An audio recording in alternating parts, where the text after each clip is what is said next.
Boa noite, meu nome é Felipe Mion, esse é o Crime e Comédia. Se você é novo aqui, oi. Se você não é novo aqui, oi. Se você gosta de True Crime, mas odeia ter pesadelos, eu sugiro que você se inscreva nesse canal, porque eu tô aqui pra você. Agora, deite que eu quero lhe usar. No caso de hoje, a gente vai pra Springfield. Não sei se é a Springfield dos Simpsons, porque existem 50 Springfields nos Estados Unidos, #Google. A nossa cidade de Springfield fica localizada no estado de Missouri, e o nosso caso de hoje aconteceu em 1992, e aqui já vem uma informação meio fun fact. Segundo o FBI, essa Springfield é uma das cidades com uma das mais altas taxas de criminalidade dos Estados Unidos, ficando entre as 100 primeiras cidades com maior taxa de crimes violentos dos Estados Unidos. Localizada no número 1717 da rua East Del Mar, em Springfield vivia uma mulher chamada Cheryl Elizabeth Levy, de 47 anos, que tinha acabado de se divorciar. Ela morava com a filha dela, que se chamava Suzanne Elizabeth Streeter, de 19 anos. As duas haviam se mudado recentemente para casa onde elas estavam vivendo, para recomeçar, basicamente, uma nova vida, depois do divórcio. Em 6 de junho de 1992, a Suzanne tinha concluído os estudos do ensino médio, junto com a melhor amiga dela, que chamava Stacy Kathleen McCall, que tinha 18 anos.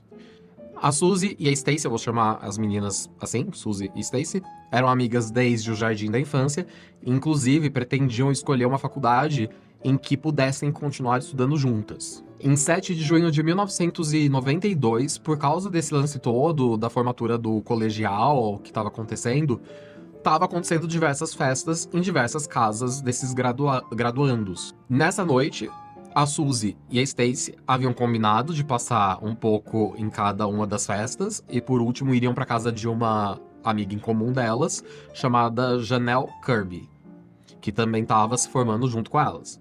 Mas ao passar na casa da amiga para dormir, elas perceberam que havia muitas pessoas no local, ainda festejando, e por isso elas decidiram não dormir ali. A Janelle entendeu, essa terceira amiga entendeu, aparentemente não ficou climão nem nada, tanto é que as três tinham planos para o dia seguinte. Então a Suzy e a Stacy voltaram para a casa da Suzy para dormir, e isso ocorreu por volta das 2 horas da manhã do dia 7 de junho.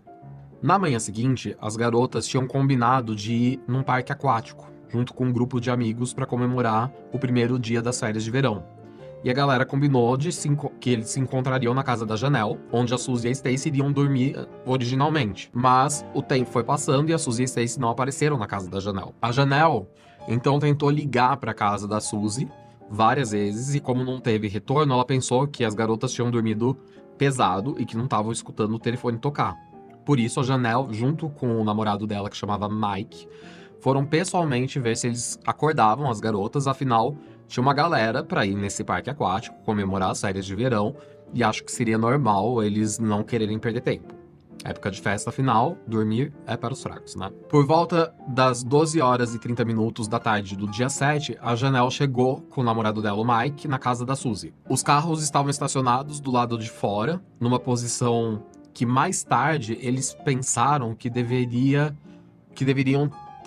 deveriam ter achado estranho, porque a Suzy era meio que conhecida por ter umas manias do tipo transtorno obsessivo compulsivo, e ela sempre estacionava o carro de uma maneira específica, porque do contrário ela provavelmente não pararia de pensar no assunto e não ia nem conseguir dormir.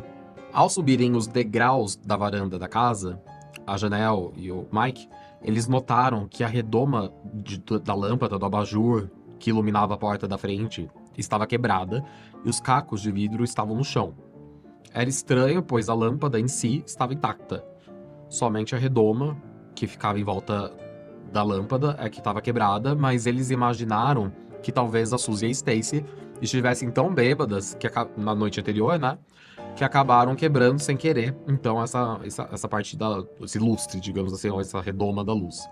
Então o Mike juntou os cacos de vidro com uma vassoura, que tinha ali mesmo no local, infelizmente contaminando a cena do crime, e jogou os cacos de vidro no gramado perto do cercado, porque, segundo Mike, A Janelle estava descalça e ele não queria que ela cortasse os pés. A Janelle e o Mike bateram na porta por diversas vezes e não tiveram respostas. E então eles notaram que a porta estava aberta, o que poderia ter sido a primeira grande bandeira vermelha para eles, afinal, lembra que Springfield era, segundo o FBI, uma das cidades mais perigosas dos Estados Unidos? Tipo, nem mesmo naqueles tempos em que muita gente ainda deixava portas abertas, etc., já não se fazia isso em Springfield. Os dois entraram na casa, o Mike e a Janelle, e eles procuraram pelas garotas e também pela Elizabeth, que, caso você tenha esquecido, era a mãe da Suzy. Mas, estranhamente, não havia nenhum sinal delas pela casa. Eles notaram que as camas estavam desarrumadas, como se alguém tivesse dormido, e também notaram que as bijuterias e acessórios pessoais que as garotas tinham usado no dia anterior estavam na casa, como se de fato elas tivessem chegado e se arrumado para dormir. Mas o que eles acharam estranho era que o cachorro da família parecia bem agitado, latindo sem parar, como se tivesse acontecido alguma coisa. Eles checaram cada parte da casa e notaram que tudo parecia normal, nada estava fora do lugar, os carros estavam estacionados lá de fora, não havia nenhum indício de que algo grave tivesse acontecido, mas não havia nenhum sinal da Stacy, da Suzy, nem da mãe da Suzy, Elizabeth. Ainda dentro da casa, o telefone começou a tocar, e a Janelle decidiu atender. Era a voz de um homem, que ela não conseguia reconhecer a quem pertencia, e esse homem falou diversas coisas perturbadoras, de cunho sexual, e a Janelle, pensando que era um trote, desligou na cara dessa pessoa. Porém, instantes depois, o telefone tocou novamente, e era novamente um homem falando da mesma maneira coisas de conteúdo sexual, e a Janelle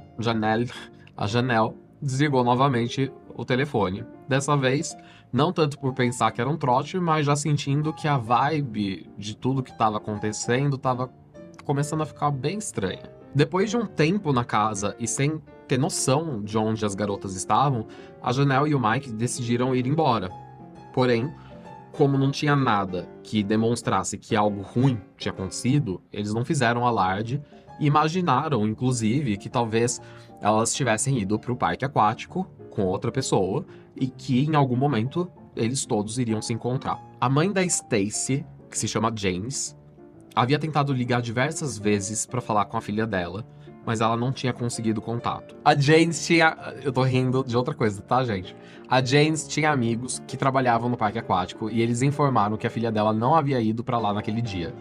Então, nesse momento, a família da Stacy percebeu que algo errado tinha acontecido e eles foram até a casa da Suzy. Dormir na casa da Suzy já era uma coisa comum entre essas duas amigas. Tanto é que, quando a Suzy e a Elizabeth se mudaram para essa nova casa, elas já tinham reservado um quarto só para Stacy quando ela fosse dormir com elas. Mas ela nunca tinha ficado tanto tempo sem dar notícia para mãe dela, a James. E esse foi outro motivo para a James ficar preocupada e ir até a casa. Ao chegar na casa da Suzy, por volta das 17h30 daquela tarde, a Janelle e o Mike decidiram retornar e encontrar com a James também ali na casa da Suzy, porque eles também estavam preocupados, afinal, eles não encontraram as meninas no parque aquático. Os três entraram na casa. A James notou que a bolsa das 3 mulheres desaparecidas, que são a Suzy, a Stacy e a Elizabeth, estavam no chão do quarto da Suzy, estranhamente alinhadas. Ela também notou algo perturbador. As roupas da Stacy e também o tênis da Stacy estavam dobrados e guardados em cima da cômoda do quarto da Suzy, apesar de serem as únicas peças de roupa que a Stacy tinha para aquele dia. Além disso, digamos que ela tivesse pego roupas emprestadas da Suzy, a Stacy tinha o seu próprio quarto na casa da amiga. Então não faria sentido que os seus pertences estivessem alinhados, dobrados e guardados no quarto da Suzy. A James também notou que os maços de cigarro e os isqueiros da Suzy e da Elizabeth estavam na mesa. E como as duas fumavam muito e o tempo todo, ela sabia que elas não teriam saído da casa sem os cigarros. Por causa de tudo isso, a James ligou para a polícia e relatou esse estranho desaparecimento dessas 3 mulheres. A polícia chegou na casa das 3 mulheres desaparecidas de Springfield por volta das 18 horas, pouco tempo depois que os desaparecimentos foram reportados. Além disso, a James já havia telefonado para diversas pessoas para relatar o desaparecimento das meninas e perguntar se alguém havia visto elas E aos poucos, essas mesmas pessoas foram aparecendo na casa. Quando os policiais chegaram no local, eles notaram que cerca de 10 a 20 pessoas já haviam entrado na casa, mexido nas coisas, contaminado, portanto, a cena do possível crime. Os investigadores também notaram que realmente a casa estava em ordem, que não havia sinais de lutas, brigas ou vestígios de sangue. As bolsas das mulheres desaparecidas foram checadas e não havia nada faltando, inclusive uma delas tinha uma grande quantidade de dinheiro, nenhum objeto estava fora do lugar e também nenhum objeto estava quebrado, exceto a redoma da luz em frente à porta da entrada da casa que o Mike havia jogado fora, comprometendo também qualquer pista que pudesse ter ali. Quando o desaparecimento foi relatado, foi estimado que pelo menos 15 horas já tinham se passado desde o desaparecimento das 3 mulheres. Isso levando em conta que o último horário que alguém viu ou falou com uma delas, no caso, com a Elizabeth, foi às 23h15 da noite do dia 6 de junho, quando ela telefonou para uma amiga falando sobre as reformas na casa. E mais tarde, um segundo telefonema entre a Elizabeth e as garotas, a Suzy e a Stacy, às 2 horas da manhã do dia 7, quando as garotas decidiram que não iam dormir na casa da Janelle. Então elas ligaram para avisar que estavam voltando para casa. As únicas pistas que os policiais tinham eram os telefonemas que a Janelle havia atendido e nos quais a Janelle não havia conseguido identificar quem era o homem do possível trote e não havia prestado muita atenção na ligação para conseguir tentar adquirir alguma informação que conectasse o suposto trote ao desaparecimento das mulheres. A Janelle também informou para a polícia que a Suzy já tinha reclamado sobre esses trotes antes, desse homem que dizia coisas obscenas no telefone, mas a Suzy, supostamente, também nunca conseguiu identificar quem seria o responsável por essas ligações. Uma perícia, aspas, completa, digo aspas porque a cena estava extremamente contaminada, foi feita na casa, onde digitais foram coletadas, além de outros objetos que possivelmente pudessem revelar alguma pista. Ao final dessa perícia, nada esclarecedor foi encontrado. A polícia acreditava que as meninas chegaram em casa bem, pois havia evidências delas terem trocado de roupas, tomado banho e dormido no local. Então alguma coisa aconteceu entre as 2 horas da manhã e as 7h15 da manhã, quando a Janelle tentou ligar para a casa da Suzy pela primeira vez e ninguém atendeu. Os investigadores começaram a pensar em teorias de como alguém poderia ter levado 3 mulheres adultas sem que elas lutassem ou deixassem rastros de briga. Possivelmente, elas conheciam e confiavam na pessoa ou pessoas que estariam envolvidas nos desaparecimentos. Pelo fato de todos os carros estarem estacionados no local, ficou óbvio que o suposto sequestro ocorreu com outro automóvel. No entanto, os peritos não conseguiram nenhuma marca de pneu no local, apenas dos carros dos amigos e curiosos que foram aparecendo na cena do crime. Os investigadores decidiram entrevistar os amigos e familiares da Suzy, Elizabeth e da Stacy para ver se alguém teria alguma informação que ajudasse nas investigações, mas infelizmente ninguém sabia de nada, supostamente. A polícia e os investigadores não tinham pistas nem nada que pudesse dar um rumo às investigações. Sendo assim, a única coisa que eles podiam fazer era recorrer à mídia e pedir para a população ligar e dar alguma informação sobre possíveis pistas. No dia seguinte ao desaparecimento, a mãe da Stacy, junto com alguns amigos e voluntários, começaram a distribuir panfletos sobre o desaparecimento das 3 mulheres. E foi nesse momento que a mídia apelidou o caso como o Trio de Springfield. Cuspi na plateia.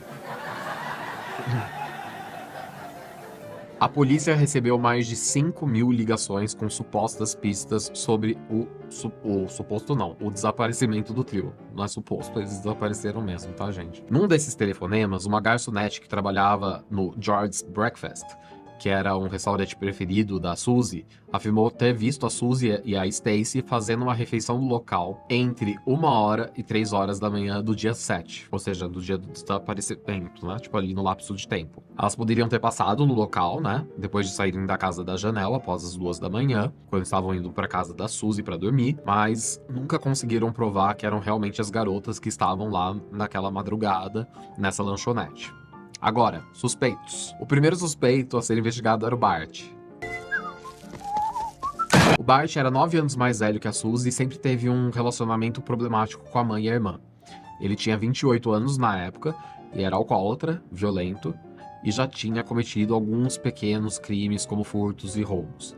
E também já havia agredido a própria mãe, sendo expulso da casa quando ele tinha apenas 17 anos de idade. Pouco tempo antes dos desaparecimentos, a mãe dele, Elizabeth, tinha deserdado o Bart, porque ele havia agredido a Suzy, deixando hematomas no rosto da irmã dele. Os familiares acreditavam que o Bart era capaz de cometer algo contra a sua família em algum momento de raiva, por exemplo. Além do fato de que, tipo, uma estranha, né, amiga, uma estranha, tinha um quarto na casa da família dele e ele, que era da família, não tô justificando o comportamento dele, mas na minha cabeça isso deve ter contribuído muito pra raiva dele, né? O Bart foi levado pra uma entrevista investigativa, ou seja, um interrogatório, mas ele apresentou um álibi dizendo que ele estava na casa do vizinho dele assistindo televisão. O vizinho confirmou o relato do Bart e afirmou que o Bart havia bebido muito e por volta das 23h30 e meia-noite ele foi pra casa dele carregado e depois acabou adormecendo chapado ali de tanto beber. Porém, não havia ninguém que comprovasse que o Bart realmente permaneceu na casa após a meia-noite, depois que ele foi supostamente carregado e supostamente teria dormido de bêbado. Por causa disso, o Bart fez um teste de polígrafo e ele acabou passando no teste. Mas a polícia nunca aceitou esse teste, pois quando uma pessoa fica muito bêbada, ela não se lembra das coisas que faz e isso pode ter ajudado ele a passar no teste, aspas, segundo a polícia. Mas aqui eu faço duas observações que eu já fiz antes em outros casos. A primeira é que o teste do polígrafo em si tem uma assertividade de menos de 40%. Eu troquei as porcentagens sem querer, eu lembro. Isso se a entrevista for longa o suficiente para ferir todas as variações basilares de sinais vitais do entrevistado, o que corresponde aos outros 60%, se não mais não, naquele dá 100%, já deu 100%. É a boa técnica do entrevistador. Não é à toa que o polígrafo não é aceito como prova em tribunais. Além disso, uma pessoa bêbada que não se lembra exatamente da noite anterior não teria simplesmente passado no teste. As respostas teriam sido todas inconclusivas e não, aspas, verdadeiras. Fechei esse parênteses. Mesmo Bart sendo um suspeito muito provável na visão da polícia nesse caso, não havia nenhuma evidência ou mesmo prova que o envolvesse no desaparecimento das 3 mulheres. Então a investigação foi para uma nova direção. No segundo dia após o relato do desaparecimento, uma força-tarefa para fazer buscas pelas mulheres foi montada. Milhares de voluntários, junto com amigos e familiares das garotas, se juntaram ao batalhão da polícia, que usou helicópteros, cães de buscas, cães farejadores de cadáveres e até mesmo mergulhadores para checar o lago de Springfield. Toda a área sudeste de Missouri foi checada na busca por pistas, mas nada foi encontrado. 2 meses depois do caso começar a esfriar, uma mulher telefonou para a polícia informando que na manhã do dia do desaparecimento, 7 de junho, ela havia visto a Suzy dirigindo uma van verde com um homem estranho no banco do passageiro. Segundo essa testemunha, isso ocorreu enquanto ela estava passeando com seu cachorro e ela decidiu se aproximar da van. Quando essa mulher supostamente se aproximou da van, esse homem misterioso do banco do passageiro teria dito, aspas, não faça nada de estúpido, não reaja e saia daqui, fecha aspas. A polícia seguiu essa pista, fez uma lista de todas as pessoas que tinham uma van parecida com aquela, entrevistou todas elas, mas novamente nada foi encontrado relacionado ao desaparecimento das 3 de Springfield. Outro suspeito, o ex-namorado da Suzy, chamado Dustin Rueda, enfim, e um amigo dele chamado Michael Clay. A Suzy e o Dustin tinham um bom relacionamento, mas ele estava sendo acusado de profanação de túmulo, que ele fez para vender, por exemplo, para aluno de medicina. PS, isso acontece até hoje, mega normal. Não vou citar nomes, porém conheço pessoas que na faculdade de medicina adquiriram coisas no cemitério da Argentina. Fechei de novo outro parênteses. Mas o Dustin e esse amigo dele também furtaram joias dos corpos para penhorar essas joias. Eles foram acusados pela polícia e a Suzy iria depor contra o namorado no tribunal e eles ficaram muito bravos com ela por ela estar colaborando com a polícia, o que poderia ter sido uma motivação do crime, apesar de ser um crime de menor potencial ofensivo, esse último que ele estava sendo acusado. Os 2 homens foram levados para interrogatórios e o Michael Clay chegou a dizer que queria que, aspas, aquelas vadias estivessem mortas, fecha aspas. Pesado. Esses dois suspeitos tinham um aparente motivo segundo os investigadores. E além disso, nenhum deles tinha álibi sobre os seus respectivos paradeiros naquela noite que pudesse ser comprovado. No entanto, ao mesmo tempo, não havia nenhuma evidência de que os dois estiveram na casa da Suzy naquela noite. E além disso, eles se dispuseram a passar pelo teste de polígrafo e passaram no teste. Por causa disso, eles foram liberados. Alguns meses depois, a polícia recebeu uma nova ligação. Dessa vez de um informante que falou que havia um assassino em Springfield que foi acusado por outro assassinato que poderia estar envolvido. O nome dele era Robert Cox. Desde 1976, o Robert era o principal suspeito de ter sequestrado e matado uma menina de 14 anos de idade. Cabe um OAB aí embaixo sobre esse outro crime. No dia do desaparecimento dessa menina de 14 anos de idade, o Robert apareceu num hospital com uma laceração na língua que havia sido mordida até quase ser arrancada. E enquanto ele estava sendo atendido, o corpo da menina foi encontrado a 30 metros do quarto do hotel do Robert. Ele foi preso como suspeito, mas algum tempo depois foi solto por ausência de provas. Voltando para as 3 de Springfield. O Robert trabalhava na mesma concessionária do pai da Stacy, um departamento ao lado da sala do pai da Stacy, para ser mais exato. Eles acreditavam que o Robert teria visto a Stacy, eles quem, né, Felipe? Os investigadores acreditavam que o Robert teria visto a Stacy algumas vezes durante visitas que ela teria feito ao seu pai no trabalho, e que ele a teria seguido até a casa da Suzy na noite dos desaparecimentos. Mas o Robert apresentou um álibi sólido que foi comprovado. Na noite dos desaparecimentos, o Robert estava com os pais e a namorada dele em um torneio de mini-golf, e na manhã seguinte ele foi à missa também acompanhado. Por causa disso, ele foi liberado. Talvez precipitadamente. 3 semanas depois disso daí, dele ser liberado, o Robert ele foi preso por apontar uma arma para uma garota de 12 anos em uma tentativa de sequestro no Texas, onde ele acabou sendo condenado por tentativa de homicídio. A polícia então voltou a interrogar o Robert e dessa vez ele mudou a versão sobre as 3 de Springfield. Ai, meu nariz coçando. Ao perceber o próprio lapso de ter mudado a história e os álibis sobre as 3 de Springfield, o Robert não negou seu, aspas, possível envolvimento, fecha aspas, mas depois disso ele se negou a responder novas perguntas dos investigadores sobre o caso. Por isso, os investigadores foram falar com a namorada do Robert, que era a pessoa que tinha confirmado o álibi dele para começo de conversa, daquela primeira vez. Ao interrogarem a namorada do Robert novamente, ela mudou totalmente a versão dela também, afirmando não saber onde o Robert estava na noite do desaparecimento das 3 mulheres e que eles não foram para a igreja na manhã seguinte, não. Apenas 4 anos depois de ter ficado em silêncio, o nosso suspeito Robert resolveu falar de novo sobre o caso. Em 1996, um repórter investigativo da KY3... Desculpa, eu tô risada. É pras gays essa piada. Chamado Dennis Grave, viajou até o Texas e entrevistou Robert Cox, que afirmou que as 3 mulheres estavam mortas. Novamente, o nosso suspeito Robert foi levado para interrogatório e ele afirmou que as mulheres estavam mortas, mas que ele não contaria nada até o dia em que a sua mãe, a mãe do Robert, morresse, pois ele não queria constranger a sua mãe em rede nacional. Por isso, mandaram matar a mãe do Robert, a louca. Mentira, gente. Não mandaram matar a mãe do Robert, não. Após 5 anos do desaparecimento das mulheres, a polícia teve que parar as investigações, pois não tinham mais justificativas para dar continuidade às buscas, e o caso se tornou um cold case. Em 2007, uma repórter criminal chamada Kathy Bayard recebeu uma dica anônima de que os corpos das 3 de Springfield estariam enterrados na garagem de um hospital, chamado Hospital Cox. Essa jornalista então decidiu levar um engenheiro mecânico até o local, que usou um radar de penetração para vasculhar o local. Esse engenheiro informou ter encontrado 3 anomalias no local. Segundo esse engenheiro, que chamava Rich, essas anomalias eram consistentes com o que se esperaria ver por meio desse radar no caso de existirem 3 corpos naquele local.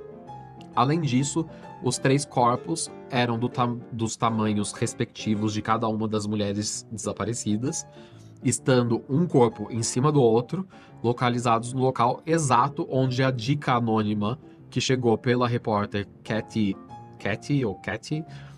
teria indicado. Porém, a promotoria se negou a autorizar ou a requerer, na verdade, uma autorização para escavação do local. O único jeito de convencer a promotoria a pedir autorização judicial para a escavação seria tendo certeza de onde veio a informação.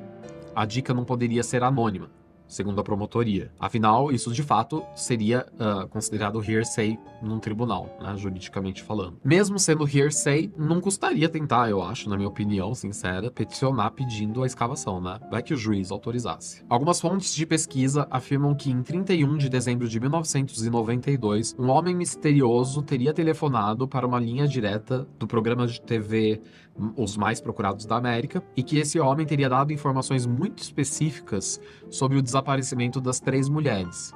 Mas a chamada telefônica teria caído enquanto o programa de TV tentava conectar o telefonema ao departamento de polícia de Springfield para rastrear a ligação. Houve então um apelo público e midiático para que essa pessoa entrasse em contato novamente, mas eles nunca mais tiveram retorno e essa pista acabou se perdendo completamente. Até o momento, depois de 30 anos de desaparecimento, o caso permanece sem solução e em aberto. O tal do Robert não falou mais nada sobre esse caso aí, e curiosidade apenas, curiosidade triste na verdade, o irmão da Suzy, o tal Bart, foi preso em fevereiro de 2019 por intoxicação pública e conduta desordeira, e depois desse trauma, eu também acho que eu tentaria ficar intoxicado mesmo. Dá pra entender. Por isso, é uma curiosidade triste, né?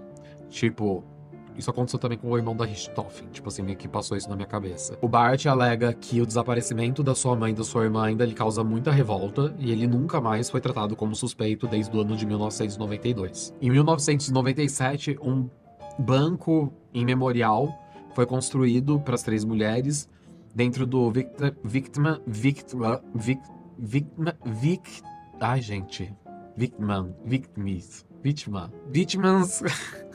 Memorial Garden no Phelps Grove Park de Springfield. Gente, isso é um trava-língua.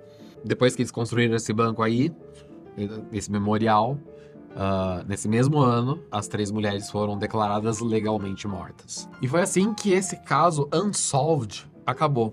Quer dizer, na minha cabeça foi o tal do Robert, mas quem sou eu, né? Eu quero saber se dos suspeitos mencionados, se vocês têm algum. Tipo, alguém desconfiou da tal da Janelle e do tal do Mike? Porque inicialmente eu desconfiei.